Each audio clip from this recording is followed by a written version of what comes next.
ಇವತ್ತು ನಾವು ಬುದ್ಧ ಪೌರ್ಣಮಿಯ ಬಗ್ಗೆ ತಿಳ್ಕೊಳ್ಳೋಣ. ಬುದ್ಧನ ಬಗ್ಗೆ. ವೈಶಾಖ ಪೌರ್ಣಮಿ ಎಂದು ಕರೆಯಲ್ಪಡುವ ಬುದ್ಧ ಪೌರ್ಣಮಿ ಬೌದ್ಧ ಧರ್ಮದ ಅನುಯಾಯಿಗಳಿಗೆ ಅತ್ಯಂತ ಪ್ರಮುಖ ಹಬ್ಬವಾಗಿರುತ್ತದೆ. ಇದನ್ನು ಮೇ 1ರಂದು ಈ ವರ್ಷದ ಬುದ್ಧ ಪೌರ್ಣಮಿ ಎಂದು ಕೂಡ ಆಚರಿಸಲಾಗುತ್ತದೆ. ಬೌದ್ಧ ಧರ್ಮವನ್ನು ವಿಶ್ವದ 3ನೇ ಅತಿ ದೊಡ್ಡ ಧರ್ಮವೆಂದು ಪರಿಗಣಿಸಲಾಗಿದೆ. ಹಾಗಾಗಿ ಈ ದಿನವು ಅಪರೂಪ ಆಧ್ಯಾತ್ಮಿಕ ಮತ್ತು ಸಾಂಸ್ಕೃತಿಕ ಮಹತ್ವವನ್ನು ಹೊಂದಿದೆ.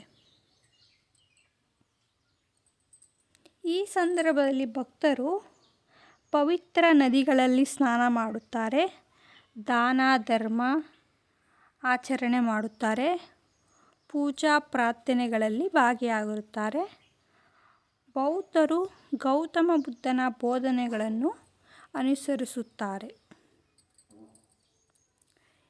ಹಿಂದೂ ಕ್ಯಾಲೆಂಡರಿನ ಪ್ರಕಾರ ವೈಶಾಖ ಪೌರ್ಣಮಿ ಏಪ್ರಿಲ್ 30ರಂದು ರಾತ್ರಿ 9:12 ಪ್ರಾರಂಭವಾಗಿ ಮೇ 1 ರಾತ್ರಿ 10:52 ಮುಕ್ತಾಯವಾಗುತ್ತದೆ.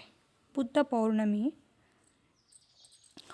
ಪೌರ್ಣಮಿ ಇಲ್ಲಾಂದರೆ ಬುದ್ಧ ಜಯಂತಿ ಗೌತಮ ಬುದ್ಧನ ಜನನ, ಜ್ಞಾನೋದಯ ಮತ್ತು ಮಹಾಪರಿನಿರ್ವಾಣವನ್ನು ಆಚರಿಸುವ ಪವಿತ್ರ ದಿನವಾಗಿದೆ. ಇವತ್ತು ವೈಶಾಖ ಮಾಸದ ಪೌರ್ಣಮಿಯಂದು ಬರುವ ಈ ದಿನದಂದು ಸಿದ್ಧಾರ್ಥನು ಕಪಿಲವಸ್ತುವಿನಲ್ಲಿ ಜನಿಸಿ ನಂತರ ಸಂಸಾರದ ದುಃಖಗಳಿಗೆ ಪರಿಹಾರ ಹುಡುಕಿ ಅಹಿಂಸೆ ಮತ್ತು ಶಾಂತಿಯ ಮಾರ್ಗವನ್ನು ಬೋಧಿಸಿದ ಕಥೆಯನ್ನು ಸಂಸ್ಕರಿಸಲಾಗುತ್ತದೆ. ಈ ದಿನವನ್ನು ಜಗತ್ತಿನ ಆಧ್ಯಾತ್ಮಿಕ ಶಾಂತಿ ಮತ್ತು ಪ್ರೀತಿಯ ಆದೇಶ ಸಾರಲು ಆಚರಿಸಲಾಗುತ್ತದೆ.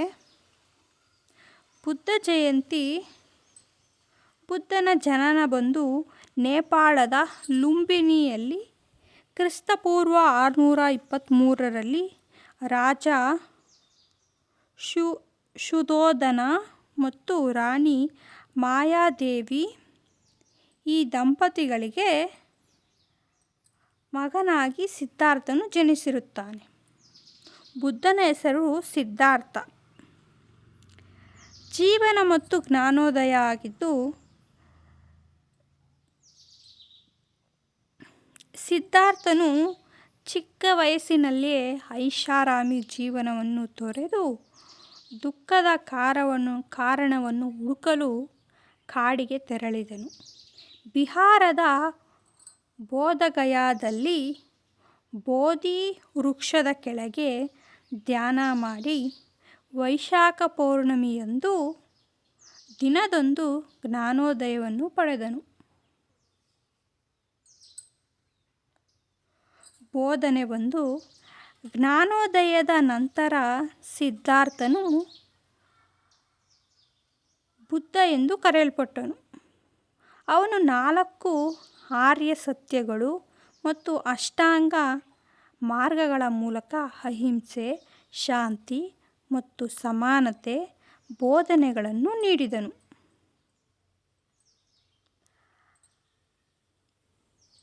ಮಹಾಪರಿನಿರ್ವಾಣ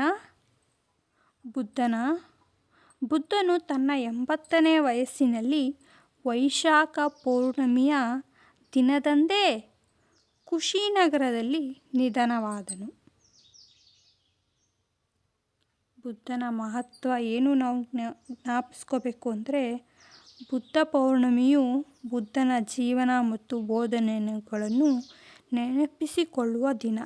ಈ ದಿನದಂದು ಬೌದ್ಧರು ಪೂಜೆ, ಧ್ಯಾನ ಮಾಡುತ್ತಾರೆ ಮತ್ತು ದಾನ ಧರ್ಮ ಮಾಡುತ್ತಾರೆ. ಇದನ್ನು ಬೌದ್ಧ ಧರ್ಮದ ಅನುಯಾಯಿಗಳಿಗೆ ಅತ್ಯಂತ ಪ್ರಮುಖ ಹಬ್ಬವೆಂದು ಪರಿಗಣಿಸಲಾಗುತ್ತದೆ.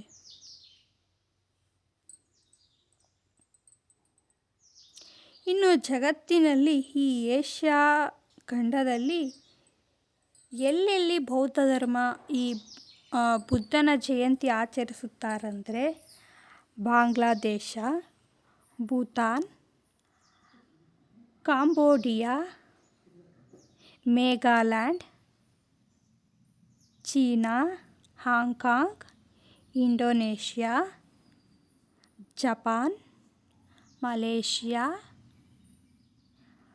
ಮಂಗೋಲಿಯಾ, ನೇಪಾಳ, ಮ್ಯಾನ್ಮಾರ್, ಉತ್ತರ ಕೊರಿಯಾ, ಫಿಲಿಪ್ಪೈನ್ಸ್, ಸಿಂಗಪೂರ್, ದಕ್ಷಿಣ Korea, Sri Lanka, Taiwan, Thailand, Vietnam, Australia, Brazil, Canada, America ಸಂಯುಕ್ತ ರಾಷ್ಟ್ರಗಳಲ್ಲಿ ಬುದ್ಧ ಪೌರ್ಣಮಿಯನ್ನು ಆಚರಿಸುತ್ತಾರೆ.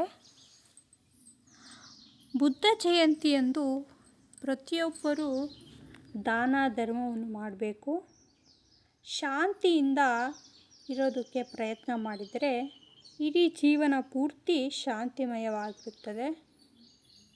ಬುದ್ಧನ ಜನನ ದಿನಾಂಕ ಪ್ರತಿ ವರ್ಷ ಚೇಂಜ್ ಆಗ್ತಾನೇ ಇರುತ್ತೆ. ನಿಮಗೆ ಈ ವಿಡಿಯೋ ಇಷ್ಟ ಆದರೆ ಲೈಕ್ ಮಾಡಿ, ಶೇರ್ ಮಾಡಿ, ಸಬ್ಸ್ಕ್ರೈಬ್ ಮಾಡಿ. Thanks for watching. ಬಾಯ್.